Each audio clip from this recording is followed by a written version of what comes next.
हाँ जी प्यारे बच्चों, नमस्ते। आज हम कक्षा 12वीं के जो प्री बोर्ड का प्रश्न पत्र आएगा और जो फाइनल एग्ज़ाम में प्रश्न पत्र आएगा उसके बारे में थोड़ा डिस्कशन करेंगे। थोड़ा सा आप लोगों को गाइड कर दूं, एक बार समझ लेंगे कि किस तरह से प्रश्न आते हैं और किस तरीके से आपको तैयारी करनी है। तो ज़्यादा समय न गंवाते हुए मैं आपको बताऊंगी कि जो प्रथम प्रश्न है आपका, वो खंड क के अंदर अपठित अवबोधनम। आप हमेशा से इसको करते आए हो कि अपठित अवबोधनम होता है, एक अपठित गद्यांश होता है जिसमें से आपको प्रश्न उत्तर छांटने होते हैं। पहले के समय में जो अपठित अवबोधनम होता था, इसमें क्या होता था कि आपको एक गद्यांश दे दिया जाता था और उसमें से 5 प्रश्न पूछ लिए जाते थे जो गद्यांश में से ही छांटने होते थे।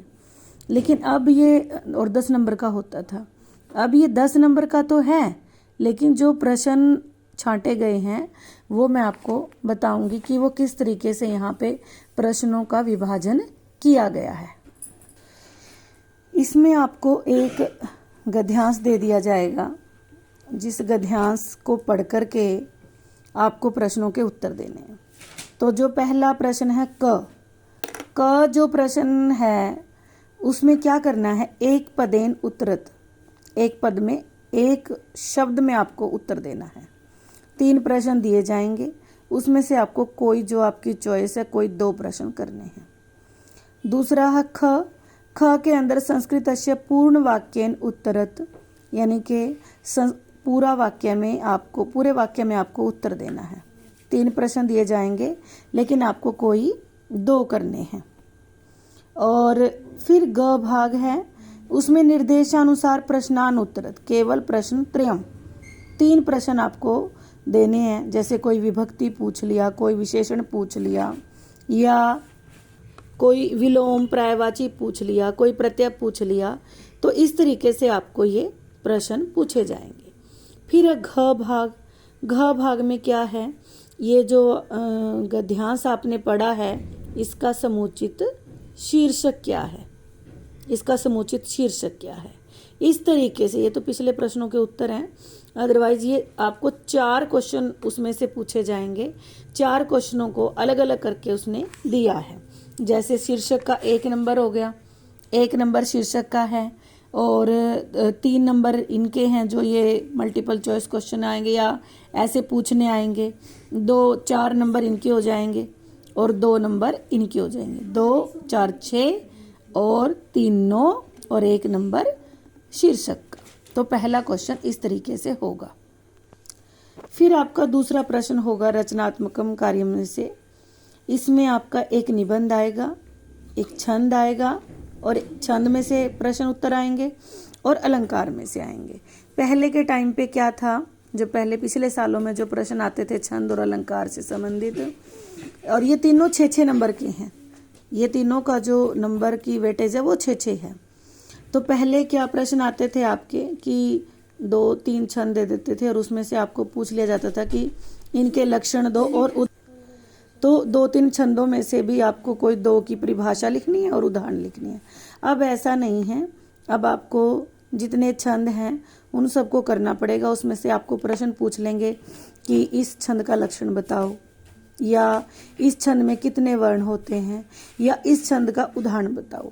ऐसे ही अलंकार पर आधारित, इस अलंकार का लक्षण, कोई भी उक्त अलंकार का लक्षण बताओ, उदाहरण लिखो, या इसमें क्या पहचान है। इस तरीके से आपको प्रश्न पूछे जाएंगे। उसके बाद है तीसरा क्वेश्चन, तीसरा जो पठित अवबोधनम के अंदर, इसके अंदर आपके 10 पाठ हैं और 2 पाठ इसमें कटे हुए हैं। तो ये पाठों की आपको पहचान होगी और इसको कर लेंगे। इसमें से क्या क्या आना है, पाठों में से एक आना है एक गद्यांश की हिंदी में व्याख्या के अंदर आप प्रसंग, सरलार्थ, भावार्थ, शब्दार्थ, विशेष करके आप लिखोगे, तब जाकर के आपको मार्क्स मिलेंगे 4। एक पद्यांश यानी कि श्लोक की व्याख्या, 2 सुक्तियों का भावार्थ, या कोई भी श्लोक दे देंगे और आपको कहेंगे कि उसका अन्वय लिखो। अन्वय किस में से, मंजूषा में से। मतलब खालिस्तान के रूप में आपको दे दिया जाएगा और ये कहा जाएगा कि इसको मंजूषा में से देख करके इसके अन्वय को करो। और फिर अगला क्वेश्चन होगा इसमें से गद्यांश को पढ़कर प्रश्नों के उत्तर संस्कृत में पूर्ण वाक्य में देने हैं। कोई भी गद्यांश दे दिया जाएगा पाठों में से, उसके प्रश्न उत्तर छांटने। और कोई भी श्लोक, अगला है कोई भी श्लोक दे दिया जाएगा, उसके प्रश्न उत्तर छांटने। और फिर अगला क्वेश्चन होगा प्रश्न निर्माण करना, और ये होगा 4 मार्क्स का। 4 मार्क्स के गद्यांश और पद्यांश की व्याख्या, 4 नंबर की सूक्तियाँ, और 3 नंबर के गद्यांश में से प्रश्न उत्तर छांटने, 3 नंबर के श्लोक में से प्रश्न उत्तर छांटने, और 4 नंबर का प्रश्न निर्माण। और एक जो चेंज इसमें हुआ है वो कवि परिचय और रचना परिचय में हुआ है। पहले 4 नंबर का कवि परिचय और 4 नंबर का रचना परिचय आता था, जिसमें आपको कोई 2 में से ऑप्शन दे दिया जाता था कि भाई महाकवि कालिदास और बाणभट्ट दोनों में से कोई एक कवि परिचय लिखो, या श्रीमद् भगवद गीता और ईशोपनिषद में से किसी एक ग्रंथ का परिचय लिखो। लेकिन अब ऐसा नहीं है। अब आपको वो पूरे आपके जो पाठ्यक्रम है, जो ये 10 के 10 पाठ हैं, इन पाठों के जो कवि हैं या जो रचनाएं हैं, उसमें से उसका जो मन करेगा उसी में से वो प्रश्न पूछ सकता है। मैं आपको दिखाऊंगी कि किस तरीके से वो प्रश्न पूछता है। जैसे प्रश्न नंबर 11 में है संस्कृत साहित्य आधारित प्रश्नानाम उत्तराणि लिखत। जैसे प्रामाणिक उपनिषद कति ही संति। अगला हो जाएगा जैसे कालिदासस्य दूत काव्यम की मस्ती, श्री हर्षस्य प्रसिद्ध रचना का अस्ति, महाभारते कति प्रमाणी, शिवराज विजय से रचयिता का। इस तरीके से ये हो गया साहित्य से। अब कवि में से जैसे उसमें ये तो हो गया कवि के बारे में, और ग्रंथ के बारे में प्रतिमा नाटकस्य रचयिता कः अस्ति, विद्यामृतम् अश्नुते इति पाठः कस्मात् ग्रंथात् संकलितः, यबाल कौतुकम् इति पाठः कस्मात् ग्रंथात् संकलितः, दीनबंधु श्री नयारः इति पाठः। इस तरीके से आपको प्रश्न पूछे जाएंगे। आपको क्या करना होगा, आपके पाठों के अभ्यास में जो पहला प्रश्न है, अभ्यास का जो प्रथम प्रश्न है, वो आपको बहुत अच्छे से याद करना पड़ेगा। ज़्यादातर प्रश्न उसी में से आ जाते हैं। ये आपके पास किसी तरह की कोई गाइड है, उसमें मल्टीपल चॉइस क्वेश्चन है, उसमें भी आप उन प्रश्नों के उत्तरों को अच्छे से याद करोगे, और इस तरीके से ये प्रश्न पूछे जाते हैं। जो 4th भाग होगा आपके प्रश्न पत्र का, अनुप्रयुक्त व्याकरण। व्याकरण के अंदर आपको क्या आएगा, 3 चीजें, संधि, कारक और समास की परिभाषाएं उदाहरण सहित लिखनी होगी। किसमें, हिंदी भाषा में। संधि में से कोई भी मुख्य संधि आप क्या क्या याद कर सकते हैं, स्वर संधि, व्यंजन संधि, विसर्ग संधि की परिभाषाएं। स्वर संधि के भेद 5, दीर्घ, गुण, यण, वृद्धि और अयादि। अगर आप इनकी परिभाषाएं भी अच्छे से याद कर लेते हैं तो आप संधि वाला प्रश्न अच्छे से अटेम्प्ट कर पाएंगे। कारक, कारक में मुख्य रूप से 6 परिभाषाएं हैं, कर्ता, कर्म, करण, संप्रदान, अपादान, अधिकरण और संबोधन। ये 6 प्रश्न आप अच्छे से तैयार कर लें, आप अच्छे से लिख सकेंगे। समासस्य, समास के भी 6 ही प्रश्न हैं, अव्ययी भाव, तत्पुरुष, द्विगु, कर्मधारय, द्वंद्व और बहुव्रीहि। ये आप, और इनके बीच साथ में उदाहरण। अगर आप उदाहरण के साथ नहीं करेंगे तो आपके नंबर कट जाएंगे। तो ये परिभाषाएं आप याद कर लें। उसके बाद जो 5वां प्रश्न होगा, 5वां प्रश्न कह सकते हैं इसको, और अंतिम प्रश्न भी कह सकते हैं, बहुविकल्पीय प्रश्न, जो 16 मार्क्स का होगा।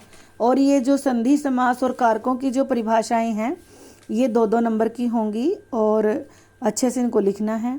जो 5वां भाग है बहुविकल्पीय प्रश्न, 16 प्रश्न आएंगे। और ये जो प्रश्न आएंगे ये कहाँ से आएंगे, आपकी पाठ्य पुस्तक के अंदर जो पाठ हैं 10 के 10, इन पाठों का जो अभ्यास है, उस अभ्यास में से संधि, संधि विच्छेद, समास का विग्रह और मिलाना, प्रत्यय, प्रत्यय का संयोग यानी कि मिलाना और वियोग अलग करना, उपपद विभक्ति, पर्यायवाची, विलोम, विशेषण और विशेष्य पर आधारित जो प्रश्न उत्तर हैं पाठों के अंदर, उसमें से ये 5th क्वेश्चन, 5th भाग बहुविकल्पीय प्रश्न वाला आएगा, जो 16 मार्क्स का होगा।